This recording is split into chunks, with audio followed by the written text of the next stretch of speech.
Yeah, this taxation rate is much higher from my study than what caused the colonies to rebel. But also they were having fake courts, royal courts that bypass juries and the right of Magna Carta and habeas corpus. And you look at all those parallels, they're identical to what led up to 1775, 1776, but magnified. Yes, it's all a repeat, isn't it? Habeas corpus is gone, due process is gone, the attorney-client privilege is gone. Now they force attorneys to rat on their clients. But of course, one difference is the population a couple hundred years ago was more feisty. And there wasn't much difference between the weaponry in the hands of people and the weaponry in the hands of the state. Stay there. Let's talk about that when we come back. Long segment coming up with Dr. Paul Craig Roberts. I'm Alex Jones. Infowars.com and PrisonPlanet.tv are the websites. And when the show ends today at 3 o'clock Central, we're premiering the new film, Invisible Empire, at PrisonPlanet.tv.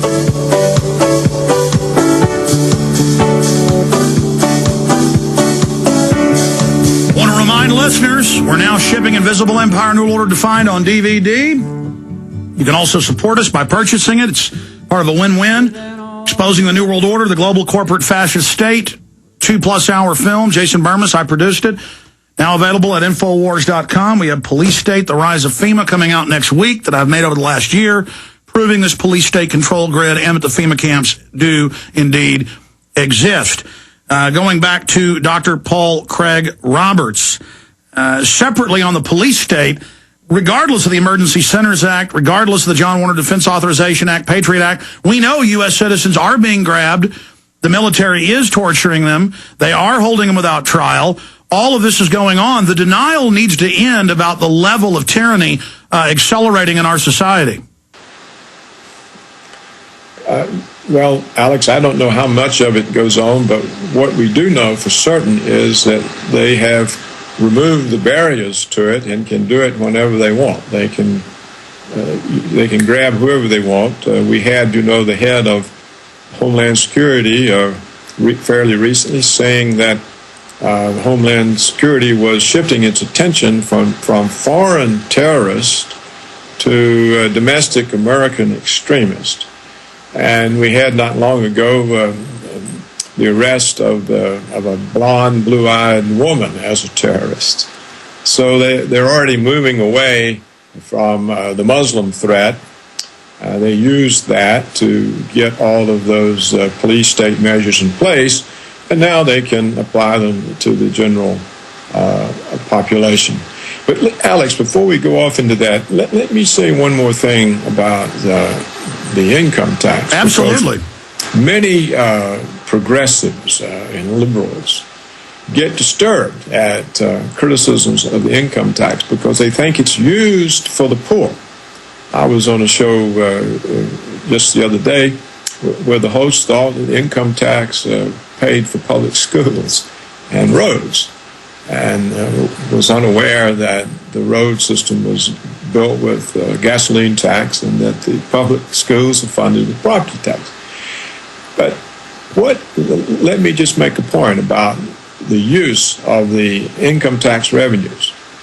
The last week, David Lindorff published an article in which he said if you add up all of the military spending, not just the Pentagon's budget, but all of the other related military spending that's dispersed throughout the budget and other departments, the supplementals for the wars and the CIA and so forth, that it comes to 53% of the federal income tax revenues. So that more than half of the federal income tax revenues are used to fund the military. Now, this is an extraordinary thing. I don't think it was this bad during the Dark Ages. But if you have the military function of the government, which has now 53% of the enserfed labor goes to support. This is an extraordinary thing. And it gives the military security complex such power because a lot of these funds are recycled into political campaign contributions that it's almost impossible to budge this.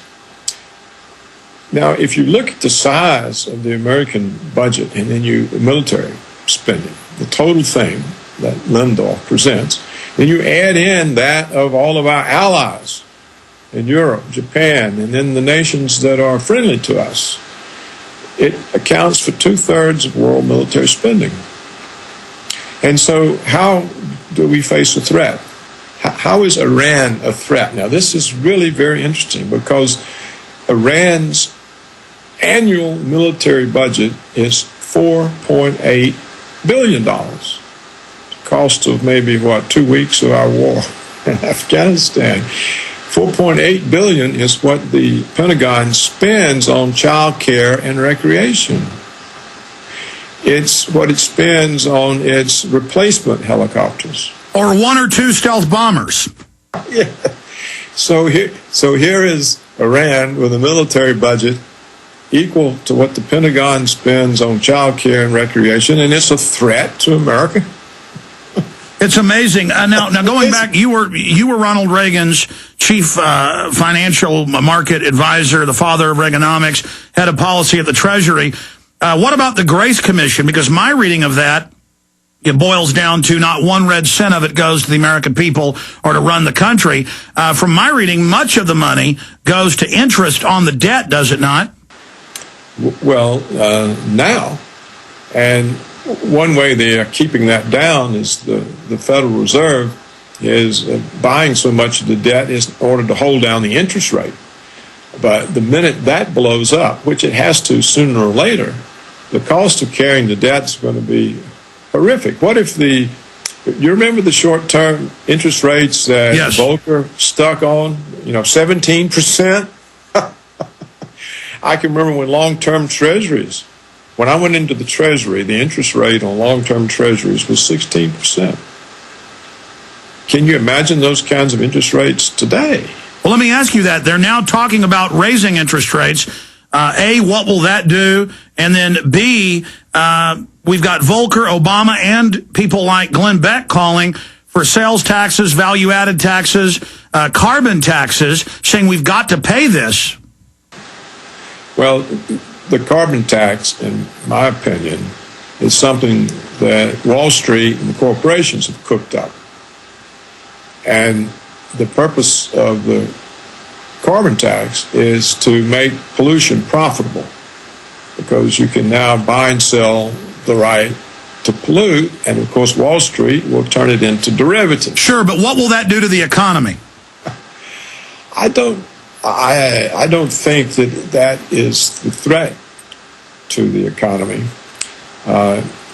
It may not help, but the threat is another unregulated, over-the-counter derivative instrument in which pollution becomes profitable. So it doesn't help the environment. What is